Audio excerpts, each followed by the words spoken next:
Imagine this. It's late at night, the kind of quiet where even the hum of your refrigerator feels loud. You're alone at home, lights dimmed, ready to call it a day. Then the doorbell rings. You hesitate, thinking it's odd at this hour, but you check. No one's there. An hour later, it happens again. Only this time, there's a knock on your window. And then a voice.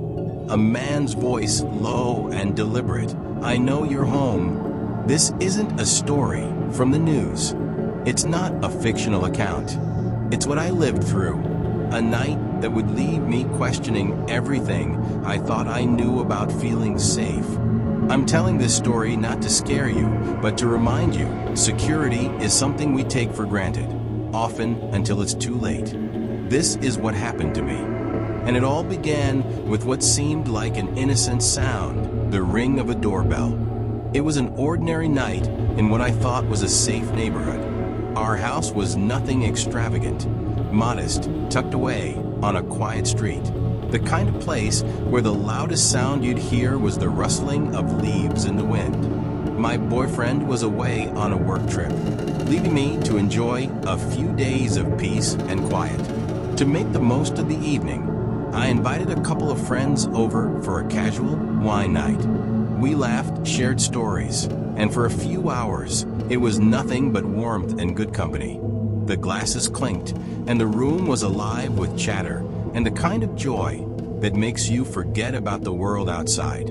By the time they left, it was late, but I didn't think much of it. After all, this was home, my space, my sanctuary. I locked the door behind them, double-checked the windows, and settled in for the night. Everything felt normal, at least for now. But sometimes, it's the nights that start out feeling the safest that leave you the most vulnerable. It was late, around 11:30 p.m., when the doorbell rang. At first, I didn't think much of it. Maybe one of my friends had forgotten something on their way out. I grabbed my keys and walked to the door. But when I opened it, no one was there. I stood there for a moment, staring into the darkness outside, the cool night air brushing past me. The street was empty, not a soul in sight. Still, I wasn't alarmed. Maybe it was a mistake. Maybe it was a random passerby. I locked the door again and went to bed, trying not to let my mind wander. But then just over an hour later, it happened again. This time, the sound startled me. The doorbell rang twice, followed by silence. I felt a chill run down my spine. I stayed frozen in my bed listening, straining to hear anything, footsteps, movement, anything that could explain what was happening. And then a knock on the window. I sat up, my heart racing. Before I could react, a voice broke the silence. Low, deliberate, and terrifyingly close. I know you're home. I don't know how long I sat there, paralyzed, before I finally grabbed my phone and dialed the police. When they arrived, they searched the area thoroughly. Flashlights cut through the darkness outside, and officers walked around the house, checking every possible hiding spot. But they found nothing. No footprints. No sign of anyone. It was as if whoever, or whatever, had been there had simply vanished. The officers reassured me it was probably a prank, maybe kids messing around, and they left. But their words did nothing to calm me, because deep down I knew something wasn't right. If this story has you on edge already, make sure to subscribe to the channel for more chilling stories like this one. And don't forget to share this video with your friends. It's a reminder that even the safest places can hold secrets. This, however, was just the beginning. After the unsettling events of the night before, I tried to convince myself it was nothing, a prank, or maybe my imagination. The next day passed uneventfully, and by evening, I was feeling more like myself again. I'd been invited to a Halloween party, and I figured it'd be a good distraction. Laughter, costumes, the buzz of conversation. It was exactly what I needed to push the previous night out of my mind. But when I returned home later that night, everything changed. The house was dark and quiet, too quiet. You know, that kind of silence that feels unnatural? Like the house itself is holding its breath? As I stepped inside, I immediately noticed something was off. The window in the living room, one I was certain I had locked, was open. The curtains swayed slightly in the cool night air, and a cold knot began to form in my stomach. I walked over to shut it, trying to keep calm, but as I reached for the latch, I noticed something else. The basement door. It was ajar. My heart started pounding as I stared at it, the dim light from the hallway barely illuminating the narrow staircase leading down. I hadn't opened that door. I knew that for certain. And then I heard it, a faint, rhythmic clicking sound coming from the basement.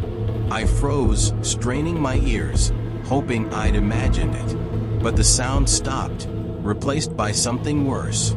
A whisper. "You're finally home?" The voice was low, chilling, and so close it felt like it was just at the bottom of the stairs.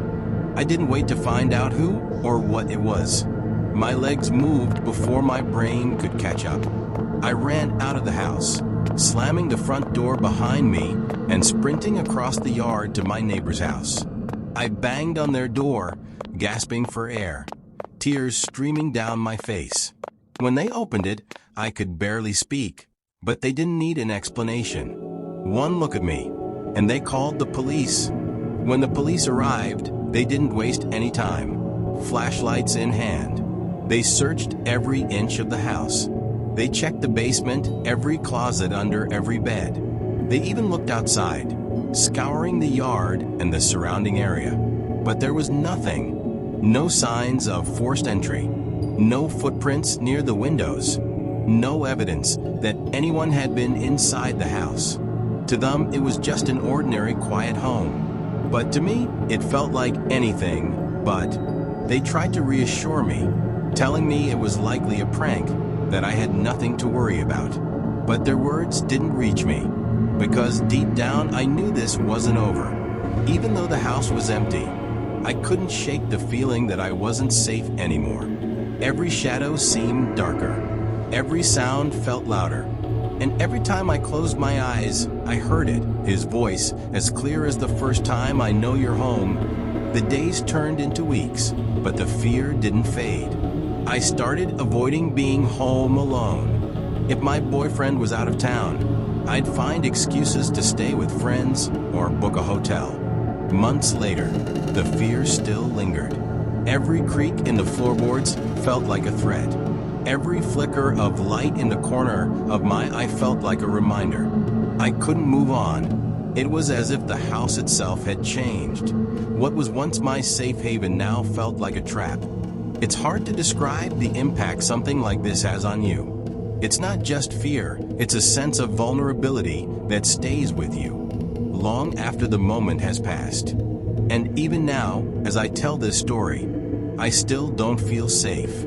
Because while I never saw him again, I'll never stop wondering if he's still out there, watching, waiting. If you've ever experienced anything like this, or if this story made you rethink your own safety, let me know in the comments.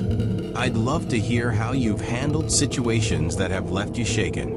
And if you want more stories like this, true tales that remind us how fragile our sense of security can be, make sure to subscribe to the channel and share this video with someone who needs to hear it. Because sometimes it's the things we can't see that leave the deepest scars. What I learned from that experience is something I'll never forget. It's simple really, but so many of us overlook it. Always double check your windows and doors, even in safe neighborhoods, even when it feels unnecessary. That small habit could be the difference between feeling secure and facing something you're not prepared for. And more importantly, trust your instincts. If something feels off, if something doesn't sit right, don't ignore it.